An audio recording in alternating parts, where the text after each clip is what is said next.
今日咧嚟到裕豐名門呢度啦，咁大家都應該都見到好多啲片咧，話裕豐名門啲新樓點啦。咁今日咧，阿 Jo 咁啊呢條片咧就主要係喺呢度咧，亦都揾咗一啲二手嘅筍盤嘅。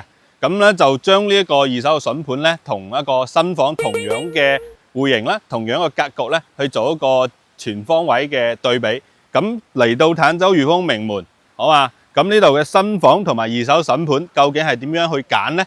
睇完呢條片咧，你就心中有數。咁好啦，依家咧我哋入咗嚟裕豐名門呢個小區啦，先同大家講翻咧，我哋最關心嘅就係同香港嚟到呢度，好嘛？嗰個時間先啦。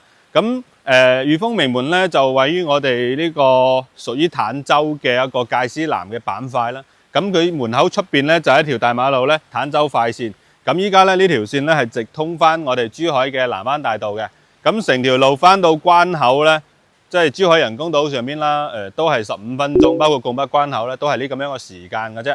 咁呢個就係我哋嘅通勤時間，平時揸車啦。咁如果話我哋坐巴士咧，我哋行出小區門口咧，就有直通巴去翻到關口，亦都有一啲遠東巴士啦，呢啲跨境巴士咧係可以直程喺裕豐名門坐車，直接翻到香港太子啦、葵涌啦呢啲地方嘅。好嘛，呢啲就係一啲通勤嘅嘢。咁另外咧，呢邊嘅配套相對嚟講亦都比較完善。咁眾所周知嚇，咁大家住喺坦洲，點解坦洲話咁多人中意咧？其實一句話就講得晒嘅。嗱，住坦洲享珠海配套啊嘛。咁好啦，咁講翻我哋同裕豐名門呢個位咧，咁啊去翻珠海某一啲配套嚟講咧，嗰個時間先。首先咧，我哋先講大家都會講到嘅華華商都。咁喺我哋裕豐名門咧，坐車又好啦，揸車又好咧，就算係高峰期，你去到華華商都絕對唔會超10分鐘嘅。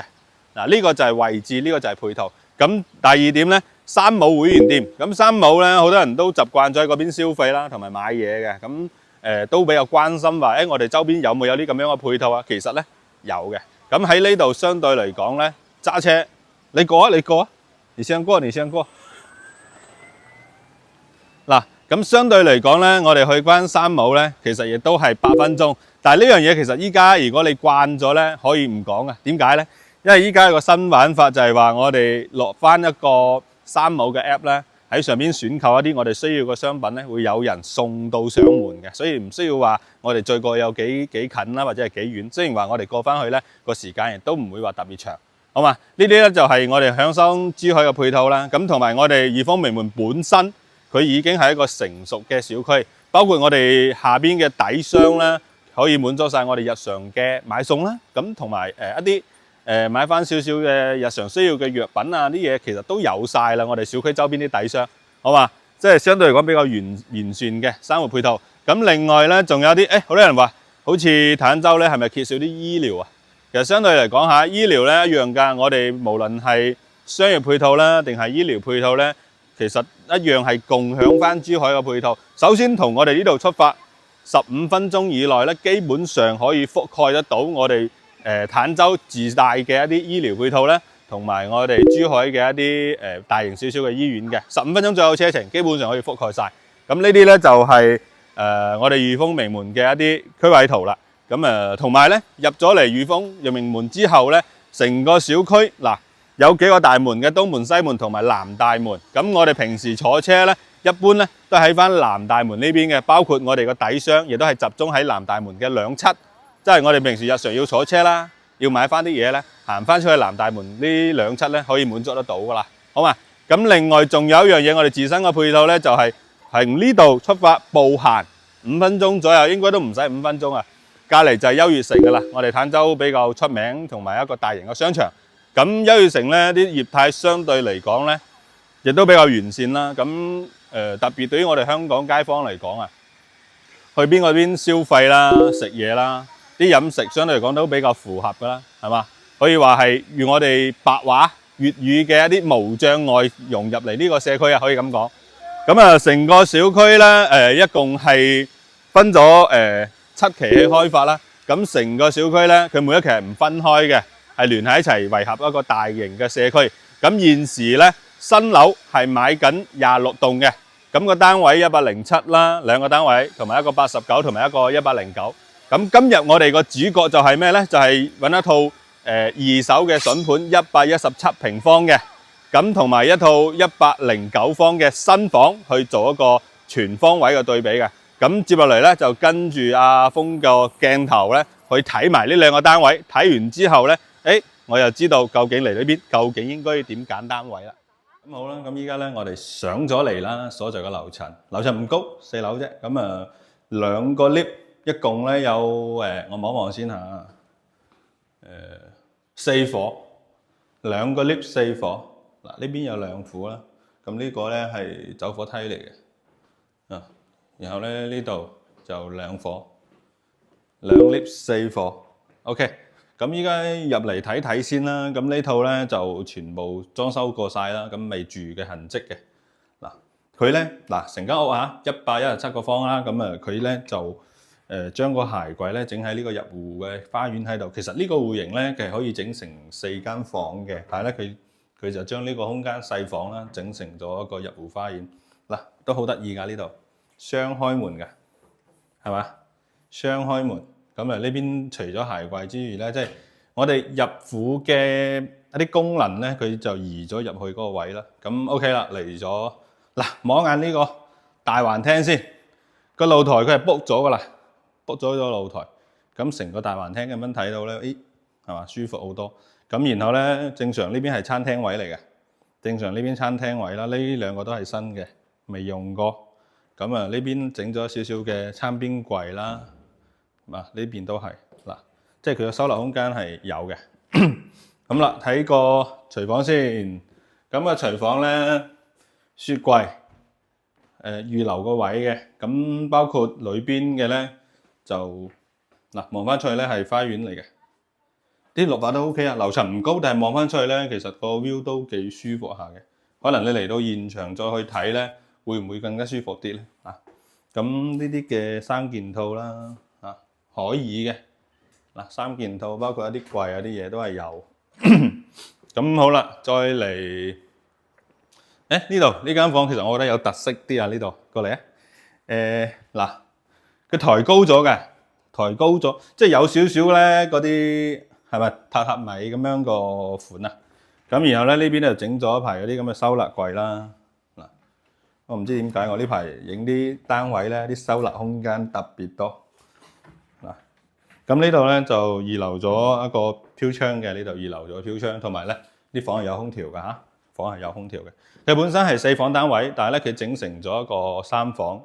然後咧呢邊亦都整咗啲收納嘅，即係屋企啊啲掃把啊、拖把啊之類啲嘢咧係有地方擠啦。嗱，呢啲位置俾你哋擠清潔衞生啲工具咯，包括呢度嗱，係咪呢空間？咁呢個位咧，佢就預留我哋擠嗰個啱先嗰個洗衣機啦，同埋個烘乾機噶嘛。嗱，呢度另外一間房咧，仲有一樣嘢，上邊佢全部係整咗呢啲隱藏式嘅冷氣格力嚟嘅，好嘛？品牌都 OK 嘅。咁然後呢個洗手間公衞，呢個就好少少啦，呢個佢整咗乾濕分離咯，個空間 OK 嘅，個空間都唔算話細，好嘛？但係咧呢個另外一間房一樣係有埋冷氣啦，同埋咧呢間房望翻個小區個 view 都舒服，下邊有個籃球場，下邊有個籃球場，咁啊同埋一啲嘢，咁個櫃就喺呢度啦。呢個就傳統少少啦個櫃，傳統少少個空間大嘅細嘅。呢啲仲有一個拉櫃同埋上邊。OK， 我哋過去睇睇另外一個空間先。即係咧嗰種風格啊，我唔識點講嘅係咩風格啊？咁好似啲原木色啦，比較好似自然啲係嘛？咁好啦，主人房咧佢一樣係做咗個隱藏式嘅冷氣啦。咁同埋咧個飄窗改造咗少少嘅飄窗啦，呢邊有一定嘅收納空間啦、櫃啦。同埋咧下邊呢度啦，呢啲都整到收納空間。呢間房個床個位咧，你大方擺個大床喺度，問題唔大嘅，整到3邊落床都 OK。咁呢度仲有個衣櫃，我業主仲擠咗啲嘢喺度。嗱，大衣櫃嚟嘅。就咧得意嘅係咩咧？個洗手間整咗雙人位，我哋兩公婆一齊喺度嚇，幾好啊！嗱，咁基本上呢層樓咧就睇完啦個空間，成個單位咧我哋就睇完㗎啦。會同大家回報下啲數據先。咁呢個單位咧就117平方啦。現時係買緊118萬嘅，換算翻落嚟咧就萬零蚊一個方，千零蚊一尺嘅啫。咁今日咧準備咗兩個單位，咁呢個睇完之後咧，跟住阿周個鏡頭咧，我同你再睇埋另外一個新房嚟嘅。咁呢套二手房嘛，另外一套咧係新房，咁戶型大家差唔多，咁俾大家做個對比，好嘛？跟住阿周走。咁啊又上咗嚟啦，呢度咧係10樓，個樓層高啲，咁啊一樣咧係4伙嘅。咁呢邊有2伙107平方㗎啦，咁啊今期就唔拍呢啲啦。然之後咧呢邊咧仲有2伙，就係2個 lift 4伙。咁咧就睇呢個戶型咯，109個方，咁同啱先個117個方咧啲空間啊同埋佢個格局咧係一樣嘅。咁可能啲尺寸上邊咧有少少唔同嘅啫。嗱，你睇睇入咗門嚟之後咧，嗱呢邊咧一個空房啦。咁啱先嗰個單位咧就喺呢個位置係整咗個櫃噶嘛，有冇印象啊？係咪有個對比嘛？咁啊入翻嚟咧嗱，廳咧就係一樣嘅 size 啦。然後咧呢個位置係贈送嘅空間啦。咁啱先嗰個房咧就係將呢個陽台啊 book 咗噶啦，已經將個窗啊呢啲嘢咧移咗出去。嗱呢度可以睇得到嘅。嗱啱先個單位咧就係將呢個窗咧整咗出嚟呢度啦，咁啊封埋個玻璃，咁成個廳睇得好舒服啦。咁然後咧呢個位置咧，佢啱先就整咗一啲櫃嘅，係咪？咁然後仲有身後咧呢度咧就係啱先嗰度咧就整咗個洗手盆啦。嗱，好嘛，再入嚟睇啲房先。咁然後咧啱先間房亦都有少少改動嘅，唔知大家有冇印象啊？就呢間房帶飄窗嘅呢間房。嗱個門咧就啱先咧嗰間房咧係即係喺呢塊牆啊，喺個廳大概係呢個位置咧，將個門啊整成喺呢個位置噶啦。咁佢就將呢度砌埋，嗱有個變動係咁樣嘅。咁呢個客位啦，嗱即係呢度可能睇到個新啲，畢竟人哋係新嘅樣板房嚟噶嘛。咁啊呢度有一間房啦。然後咧去埋主人房俾大家睇睇先。不過咧呢個主人房就細咗啲。啱先個櫃喺呢度整咗排櫃到呢個位置嘅。咁如果係呢個位置咧，佢呢邊只可以擺1.8乘1.8個床咯。嗱，然後咧啱先仲有一樣嘢就係個主人房整咗一排好大個收納櫃噶嘛，有冇印象啊？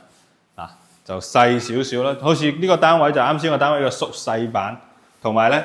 呢度係一個洗手位啊嘛，咁啱先嗰度咧係2個洗手位噶嘛。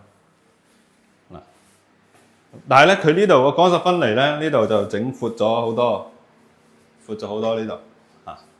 咁啊基本上就咁樣噶啦。咁呢一套咧睇完噶啦，咁同大家匯報下個數據先啦。咁具體咧嗱，呢個單位係109個方啦。咁現時咧，發展商係買緊145萬到150萬，即係樓層啊啲有少少區別個價差嘅。咁啊，大家自己做下對比咯，好嘛？究竟選新樓啊，定係選呢邊嘅二手筍盤啦？有時候唔單止係從價錢，我覺得仲要從個戶型啦，同埋一啲新舊情況啦，同埋各方面去對比嘅，好嘛？咁啊，僅供大家有個參考嘅啫。好啦，咁啊，成個小區啦，同埋啱先嗰2個單位啦，都睇完啦。咁啊〜同大家幫總結下先，好嘛？咁117個方咧，佢嗰個優勢咧就總價平啲啦，但係佢嘅劣勢都好明顯嘅，樓層冇咁高啦，4樓啊嘛。咁咧佢一啲櫃啊啲嘢都裝好晒㗎啦，空調都有晒。咁啊，相當於買一啲家私啦，買一啲家電啲嘢咧就可以去入住啦。咁新樓方面咧就肯定新啲啦，係咪先？咁同埋咧佢個樓層依家你仲有得揀嘅，咁呢個單位。咁然後我哋要做嘅就係要等佢交樓啦。咁第二個咧就係一啲櫃啦、一啲電器啲嘢啦，我哋要另外要去買啦。咁櫃咧要自己去整啦。咁同埋佢嗰個陽台啊，即係個陽台咪封過窗嘅127個方，咁109方咧就未封窗嘅。咁大概上就係咁樣嘅嘢啦，好嘛？佢有啲區別。咁當然咧，109方個新房單位咧就去到145到150萬左右到嘅。我就用145萬計翻落嚟啦。每一個方大概萬3、4蚊嘅，咁換轉翻尺數嚟講咧，可能都1300、1400蚊一尺咯。咁117方咁樣咧就1000零蚊一尺咯，好嘛？咁樣大致上有一個咁樣嘅對比，有優勢都有劣勢。咁但係相對嚟講，啱邊一啲人咧？我覺得如果話我想即係有樓住啦，咁肯定我哋呢個二手嘅筍盤117個方，相對嚟講會啱啲嘅。咁另外我想，我唔得，我就要新樓，咁呢一個109方嘅新樓可能就會啱啲咯，好嘛？咁好啦，咁呢條片咧就到呢度結束，歡迎大家收睇阿周嘅呢個頻道啦。咁持續關注，下次咧有一啲其他更加好嘅筍盤咧，我再去拍翻出嚟俾大家睇。有興趣嘅幫手點個 like，我哋下期再見。